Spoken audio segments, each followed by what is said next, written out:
En tant que musulmans, nous croyons que Jésus est un prophète et un messager d'Allah, exalté soit-il. Nous croyons aussi qu'il est le Messie, et qu'il a été élevé au ciel sans être tué ni crucifié. Nous croyons aussi qu'il reviendra sur terre avant le jour du jugement, pour combattre le Dajjal, l'Antéchrist, rétablir la justice et la paix, et confirmer la vérité de l'islam à toute l'humanité.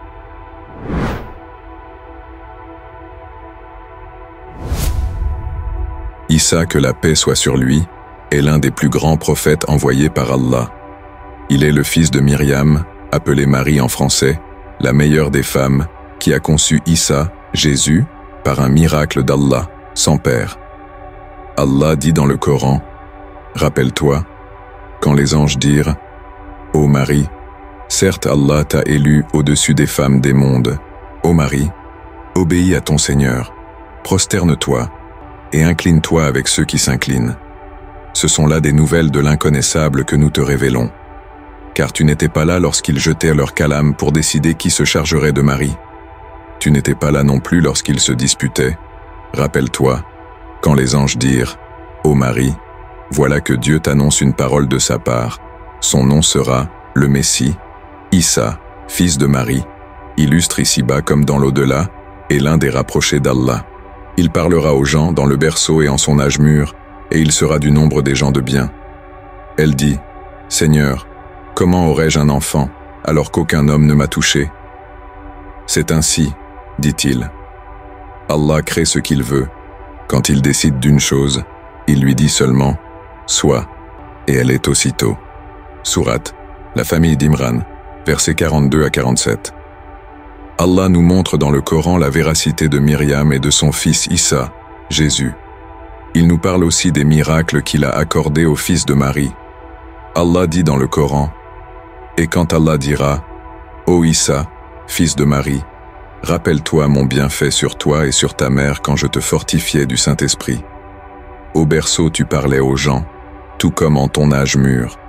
Je t'enseignais le livre, la sagesse, la Torah et l'Évangile. Tu fabriquais de l'argile comme une forme d'oiseau par ma permission, puis tu soufflais dedans. Alors par ma permission, elle devenait oiseau. Et tu guérissais par ma permission l'aveugle-né et le lépreux. Et par ma permission, tu faisais revivre les morts. Je te protégeais contre les enfants d'Israël quand tu leur apportais l'épreuve.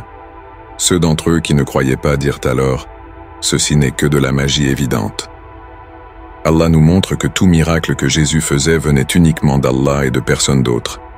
Mais quand et comment Jésus reviendra-t-il? Quels sont les signes annonciateurs de sa descente? Et quel sera son rôle à la fin des temps? Voici quelques éléments de réponse tirés du Coran et de la Sunna du prophète Muhammad, sallallahu alayhi wa sallam. Tout d'abord, il faut savoir qu'Allah, exalté soit-il, a annoncé dans le Coran que Isa reviendra comme un signe de l'heure. Il dit, il sera un signe au sujet de l'heure. Cela signifie que sa descente précédera le jour de la résurrection et qu'elle sera un des grands événements de la fin des temps. Ensuite, il faut savoir que le prophète a donné de nombreux détails sur les circonstances et les conditions de la descente de Isa. Il a dit, « Par celui qui tient mon âme en sa main, la descente du fils de Marie est imminente. Il sera pour vous un arbitre juste. Il cassera les croix, tuera les porcs et annulera la capitation. » Rapporté par Al-Bukhari et Muslim. Jésus reviendra à une époque où les musulmans seront opprimés et persécutés, et où le Dajjal, un imposteur qui se prétendra être le Messie, séduira et égarera beaucoup de gens par ses prodiges mensongers. Isa descendra alors sur le minaret blanc à l'est de Damas, vêtu de 2 pièces d'étoffe de couleur, posant les mains sur les ailes de 2 anges. Il rejoindra les musulmans qui seront en train de faire la prière de l'aube, dirigé par l'imam al-Mahdi, un descendant du prophète Muhammad, sallallahu alayhi wa sallam. Après la prière, il sortira à la poursuite de l'Antéchrist, qui s'enfuira à sa vue. Il le rattrapera à la porte de Lod, en Palestine, et il le tuera d'un coup de lance.